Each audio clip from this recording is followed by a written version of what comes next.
nossas primeiras aulas tem como objetivo geral apresentar o início dos trabalhos, o início da carreira como perito judicial.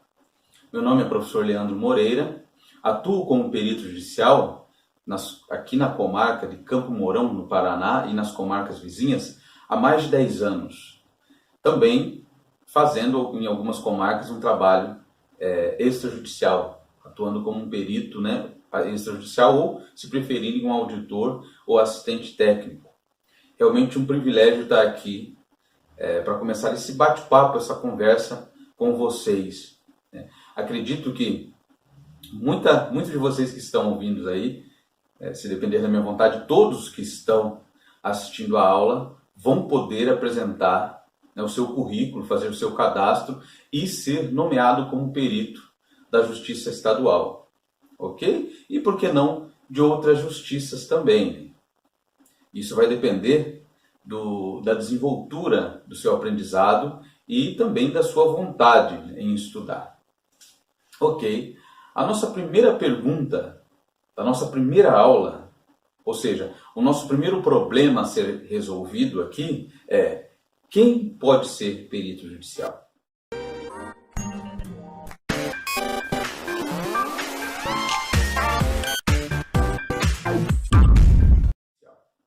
Você já se perguntou, eu posso oferecer meus trabalhos à justiça? O meu conhecimento em determinada área pode ser utilizado em um processo judicial para resolver algum ponto controvertido? Alguma questão no processo? Isso a gente vai colocar de início já, né? Vamos lá? Então, nós vamos delimitar um pouquinho. Obviamente, se você não é da área financeira, você também vai poder utilizar, é claro, levando para a sua área, em questão. Mas, se a gente se perguntar quem pode ser perito judicial na área financeira, o nosso curso vai sinalizar alguns tipos de profissionais. Os economistas, como eu, formei em economia em 2005 pela Universidade Estadual aqui do Paraná. Os contadores, os administradores, os matemáticos e aquelas pessoas que têm cursos correlatos com a área financeira, que são alguns tecnólogos em gestão e outros. Ok? Então, se você tem a relação aí com o conhecimento financeiro, você vai poder estar ofertando o seu serviço na área da perícia financeira. Ou outra, por exemplo, vamos dar um exemplo prático aqui. Se você está numa demanda, e isso acontece muito, vamos supor que o Joãozinho comprou um carro, e esse carro já tinha um problema, e esse problema vai depender de um perito, um mecânico, para dizer para o juiz: olha, esse problema já existia antes, era um vício oculto. Então, se você é um mecânico com uma expertise, com conhecimento na área, o juiz vai precisar dos seus conhecimentos. E aqui no curso você também poderá entender como funciona os meandros do trabalho pericial para poder construir seu laudo, ok? Um laudo técnico e científico, como a justiça determina. E o tempo que você vai dispor? Bem, você pode ser um profissional liberal da iniciativa privada, você pode trabalhar em alguma loja, você pode trabalhar em alguma concessionária, você pode trabalhar em algum escritório de contabilidade, você pode trabalhar em uma escola privada, você pode ser um funcionário público, um servidor público, não há impedimento para você oferecer seus serviços como perito. Professores, como é o meu caso, há mais de 10 anos venho lecionando no ensino superior. Gestores, gerentes, ou se você é empresário, é empreendedor, não há impedimento de você apresentar, de você colocar à disposição o seu conhecimento para o juiz. E em qual momento? Você pode ser recém-chegado da universidade, ou você pode estar no meio do curso ainda. Nós vamos explicar quando é que você pode, mesmo estar ainda cursando ou vai começar a adquirir um conhecimento universitário e já pode ofertar, se apresentar, né, se cadastrar, vamos dizer assim, se colocar à disposição do juízo, dos cartórios, das comarcas, das varas cíveis. Ok? Então, o leque de poder apresentar o seu trabalho é muito grande. Vamos pegar o primeiro conceito. Aí eu peço para você, né, diletos alunos, que vocês mantenham um caderno, né? Isso é fundamental para que você possa estar aprendendo, é você tomar nota. Isso eu faço sempre nos meus estudos. Então, num caderno que você vai ter, que é um caderno, vou ser perito judicial, vamos dizer assim, pode ser esse o nome do caderno, ou o nome que você queira dar. E o primeiro tópico, coloca lá o dia de hoje, né? A aula 1 com o professor Leandro. O primeiro tópico, o conceito. O que é o perito judicial? Como podemos conceituar esse profissional? Então, esse conceito vai estar na tela e eu vou ler junto contigo. O perito judicial da área financeira é o profissional designado pelo juiz para produzir a prova pericial em demandas que estão em processo na justiça e que envolvam cálculos bancários, tributários e de toda a ordem financeira. Ok, né? É um conceito bem básico, né? Você pode atuar, a gente delimitando a área financeira, você pode atuar em contratos de financiamento de carros, em financiamentos habitacionais, em financiamento de eletros, né? Você pode também em empréstimos bancários e assim N contratos. Tudo que relacione a questão financeira, e diga-se de passagem, pouca coisa não se relaciona à questão financeira, você, como perito judicial na área financeira, você vai poder atuar e estar aí colocando seus serviços aí à disposição do Poder Judiciário, né? E também, nós vamos ver mais, à disposição dos advogados também. Então, quando você coloca à disposição dos advogados, ou também de algumas outras empresas, como empresas que fazem acordos extrajudiciais, eles vão precisar do profissional. Você também pode estar levando, a gente vai ver isso, o seu currículo e dizer, olha, estou à disposição para apresentar aí o meu parecer técnico, o meu laudo. Ok? É bem grande, vocês vão estar vendo no decorrer do curso que há bastante espaços de trabalho e que a justiça demanda, sim, cada vez mais profissionais com maior expertise, com maior profissionalismo, técnicos e amparados numa base sólida científica. Vamos ler aqui para a gente amarrar aí no Código de Processo Civil o artigo 156. O juiz será assistido por perito quando a prova do fato depender de conhecimento técnico ou científico. Ok? Nós sabemos que o juiz não é conhecedor de todas as áreas. Isso é humanamente impossível, uma pessoa deter o conhecimento de todas as áreas. Então, quando o juiz se deparar com algo que ele não entende ou algo que requer uma prova, ele vai necessitar de um perito. Ele vai até o cartório da vara civil e vai conversar com os servidores, ali os operadores do direito, e vai dizer, ó, nesse processo nós vamos precisar de um perito que entenda sobre tal assunto. É nesse momento que vai ser observada uma lista de peritos, e naquela lista de peritos vai estar lá o teu nome e no que você é conhecedor, né? Aonde você pode estar auxiliando a justiça. Consiste em exame, né, o exame dos autos, isso nós vamos falar mais à frente, esclarecer o que são os autos, né, o processo, análise dos documentos, ou daquele momento processual, produção de planilhas, como é o caso da área financeira, e a confecção ou a produção de laudos periciais. Agora, nós vamos responder como posso me cadastrar. Eu tenho conhecimento da minha área, seja ela financeira, seja ela quaisquer outras áreas, E como que eu posso me cadastrar para que eu me coloque à disposição do Poder Judiciário?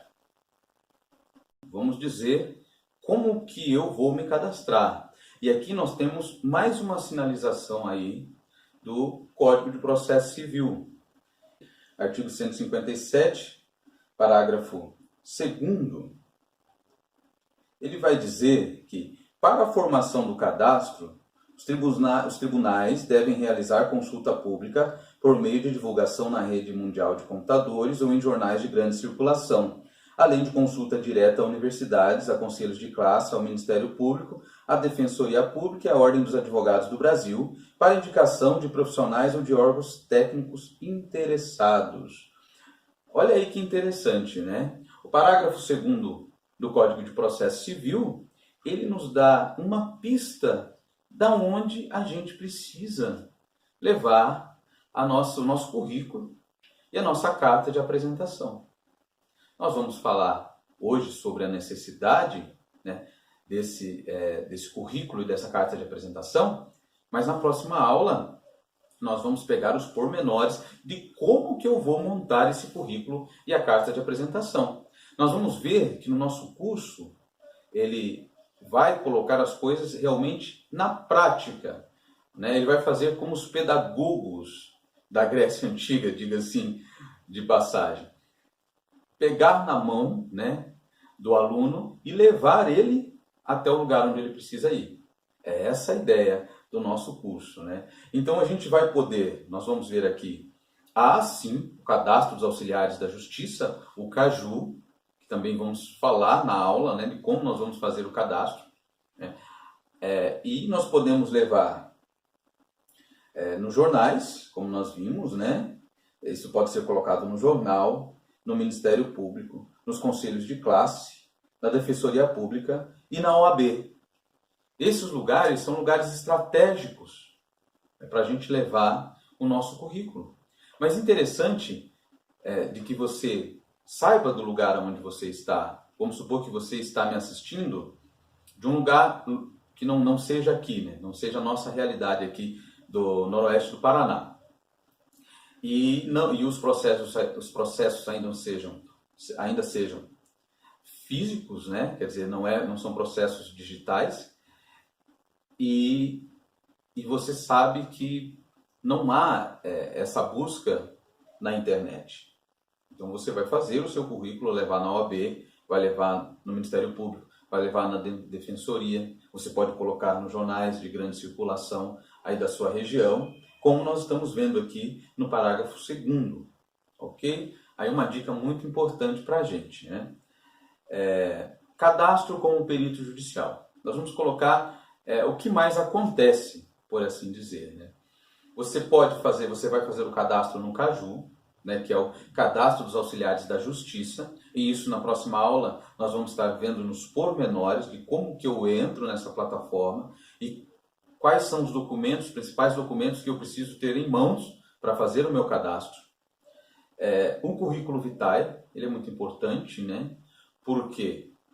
Para que quando os operadores do direito, nos cartórios das varas cíveis, eles precisem de algum perito, ele vai ter o seu currículo para ver no que você tem conhecimento. E a carta de apresentação ao juiz, né? Que eu acredito assim, que vamos dizer assim, um olá, uma carta de boas-vindas, né? Ali que você vai dizer que está à disposição, com a sua assinatura. Ok. Quando não houver perito inscrito, a escolha é livre para o juiz. Nós temos aqui no parágrafo 5º do artigo 156 do Código de Processo Civil. Na localidade onde não houver inscrito, no cadastro disponibilizado pelo tribunal, a nomeação do perito é de livre escolha do juiz e deverá recair sobre o profissional ou órgão técnico ou científico, comprovadamente detentor do conhecimento necessário à realização da perícia. Então você vai ver que onde não houver escrito, o que vale é o conhecimento. Mesmo que não haja, vamos dizer assim, que você não tenha aquele conhecimento formalizado em diplomas. Isso realmente pode acontecer. Você pode ser um perito prático e detentor daquele conhecimento. Um mestre de obras, né? ou algum profissional e que se aproxime mais daquela área em que o juiz precisa realmente fazer a perícia. Isso já aconteceu, acontece e vai acontecer. Depende aí do desenvolvimento da região aonde você está. A atuação do assistente técnico, nós vamos ver aí que quando o perito constrói um laudo, as partes, os advogados do autor, o advogado do réu, ele vai analisar aquele laudo. E os advogados, assim como o juiz, ele não é detentor do conhecimento de todas as áreas. Então ele precisa de um perito ou de um assistente técnico para auxiliá-lo. Esse assistente técnico, ele é indicado pelos advogados no momento da nomeação do perito.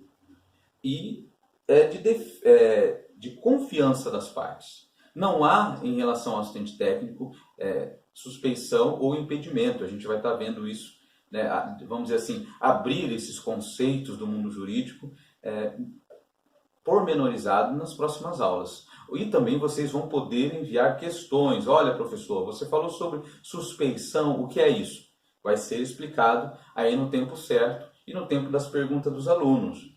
Ok? Então, esse assistente técnico ou perito extrajudicial, ele atua em 2 momentos.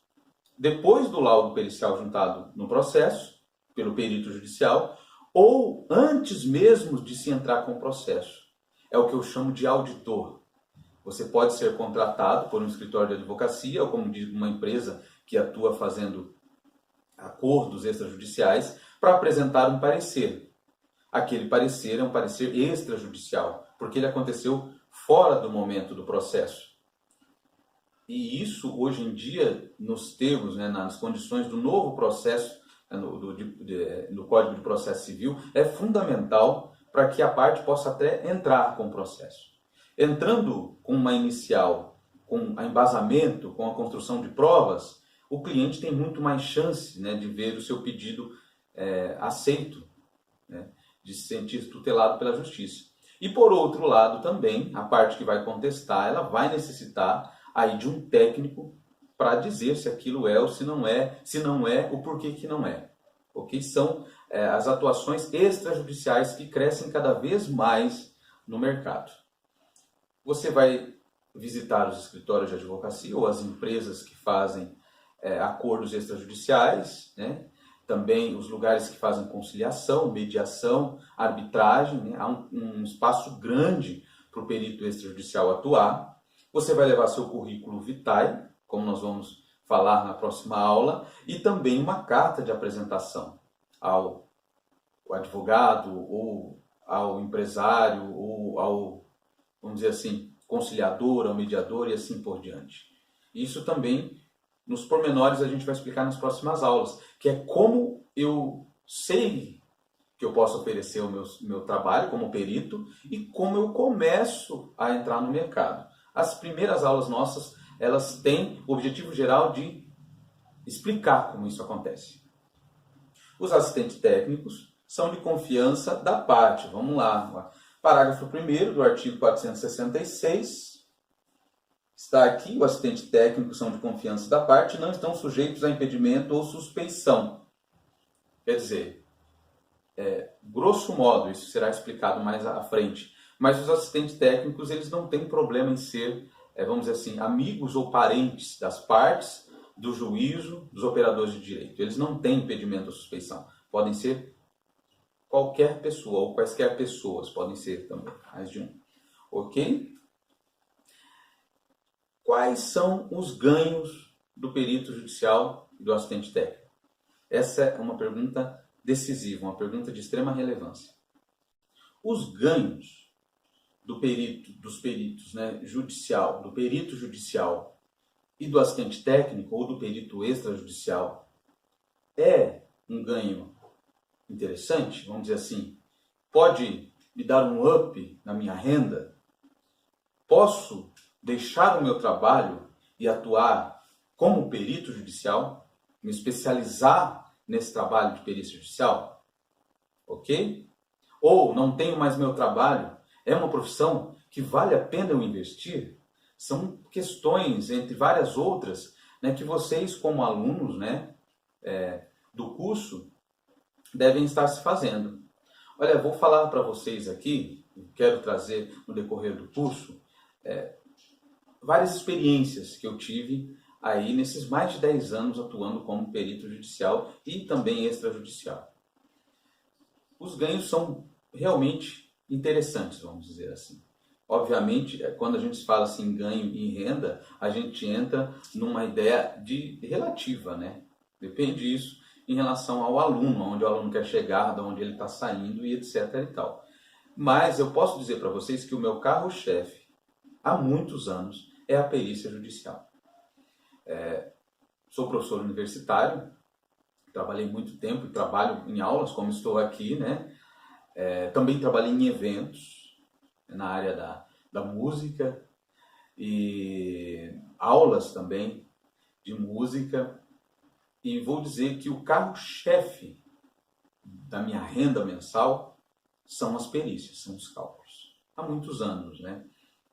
A gente vai estar falando um pouquinho mais e abrindo aí o jogo para vocês, é claro, dentro de uma questão de veracidade, né? De uma ideia plausível de renda e de ganho. A gente não quer aqui colocar ninguém aí, causar uma ilusão, mas sim apresentar de forma séria, né? De forma séria como que é o trabalho do perito e como todo trabalho deve ser. O perito judicial, ele apresenta a sua proposta de ganho a partir da proposta de honorários. O perito extrajudicial também. A diferença é que no judicial é algo formal, é algo dentro dos autos. E já no extrajudicial, não necessariamente não precisa ser tão formal, né? Pode ser um acordo entre você e o seu contratante, entre o seu cliente, entre o escritório de advocacia e assim vai indo, ok? Qual foi, vamos dizer assim, a minha menor proposta de honorários? Abrindo o jogo aqui para vocês, né? Fazendo valer a experiência. A minha menor proposta de honorários, né, foi de R$ 1.500. A minha maior proposta de honorários foi de R$ 18.000. Sei de propostas menores, isso vai variar com o trabalho, e sei de propostas maiores, e também varia de acordo com a sua área de atuação. O que você leva em consideração? Isso nós vamos ter algumas aulas, né, sobre essa precificação, sobre como eu vou dar valor para o meu trabalho. Por quê? Porque isso vai depender da quantidade de peritos que oferece o mesmo trabalho que você oferece. Isso vai depender do vulto, da responsabilidade, do valor da causa. Isso vai depender também de algumas sinalizações em resoluções, como a resolução do COFECOM, como também a tabela orientativa de honorários da SESCAP e de outras áreas, né? Existem essas tabelas que vão orientar o perito judicial e extrajudicial na precificação do seu trabalho. E isso você vai colocar, estou cobrando esse preço por causa disso. Em geral, em decorrência a quantidade de horas também que você vai ter que empregar. Se você vai ter que contratar pessoas, por exemplo, no meu caso, já aconteceu de ter que construir um banco de dados com mais de 30.000, né, inserções de contratos de conta corrente de 20 anos, como era o caso anterior, né, do Código Civil anterior, em relação aí à prescrição e decadência, em relação à decadência. Mas aí é caso a caso. Por isso que a gente vai demandar aí algumas aulas depois, não nessas nossas primeiras, mas para dizer como que você vai construir uma proposta de honorários para que você coloque realmente um preço que seja justo, né? Pela sua dedicação, pelo seu preparo e também pelo mercado, pela situação das partes, pelo valor da causa, etc., né? O perito judicial tem a proposta de honorários, as resoluções, nós vamos apresentá-las aí na próxima aula já, essas resoluções. O assistente técnico é um acordo com as partes, que pode ser realmente sentar e conversar. O meu trabalho é tanto. Ok? Isso é muito importante, né? Agora vamos falar de equipamentos e métodos. O que eu preciso para ofertar meu trabalho? O que eu preciso para começar? Eu quero estar preparado para minha primeira nomeação, né, que é o tema da nossa próxima aula. Cadastro de nomeação. Quais são os equipamentos e métodos necessários para o trabalho como perito judicial na área financeira? Essa é a questão que nós vamos responder aqui. 3 equipamentos fundamentais. Computador e internet, Não dá para você construir seu laudo sem você ter um computador e a internet. Sejam razoáveis, vamos dizer assim. É um computador bacana, uma internet que não vai te deixar na mão. Internet, principalmente para você visitar sites como o site do Banco Central, o IPEA-Data, o IBGE, entrar no ProJude, no caso aí dos processos digitais, baixar documentos, ok? Calculador e bloco de anotações, isso daí pode ser separado, como é o caso, eu gosto da HP12C, e costumo anotar algumas coisas também quando eu estou construindo o laudo num bloco de notas, mas também pode ser no seu computador. Então, esse segundo tipo de equipamento, o teu computador pode dar conta disso, como a construção do relatório, que é um dos primeiros passos depois da nomeação. E a assinatura digital. Nos processos digitais você precisa assinar e essa assinatura tem que ser digital, você precisa ter isso. Também falaremos depois mais a fundo o que seria essa assinatura, onde que eu posso conseguir. 3 métodos fundamentais, também na área de perícia econômica e financeira. Conhecimento do método hamburguês, e fique tranquilo porque nós vamos ter aulas explicando, e aliás, não só as aulas, vou disponibilizar meus modelos para vocês. Modelo que eu construí lá atrás, há mais de 10 anos, desde o zero, né? Vocês vão ter aí numa planilha do Excel aberta para que vocês possam mudar e customizar, deixar da maneira que vocês precisam aí para o processo que vocês estão atuando. E tabelas price, sacre e saque são fundamentais no conhecimento dessas tabelas, né? No caso de lidar com financiamentos. É interessante você já ter isso na mão, né? Mas você vai ter com o nosso curso, fique tranquilo. Análise quantitativa, você vai trabalhar em geral com números, então você precisa relacionar números, saber de onde estão vindo aqueles números, qual é a relação, nomenclaturas, rubricas, né, e etc. e tal. Construção de gráfico, hoje em dia o Excel, esses pacotes da Office cada vez mais fazem o trabalho praticamente automaticamente, né? Eles fazem isso. E o método indutivo, quer dizer, você vai observar vários documentos, várias provas, né, e vai chegar a uma conclusão. Para finalizar a nossa conversa de hoje, eu vou falar um pouquinho aí, algo inicial sobre o sucesso como perito. Nas palavras de Rui Juliano, um perito lá do Rio Grande do Sul, né, na edição do seu livro em 2006, ele fala que a nomeação como perito é gratificante, sob o ponto de se estar praticando uma honrosa atividade.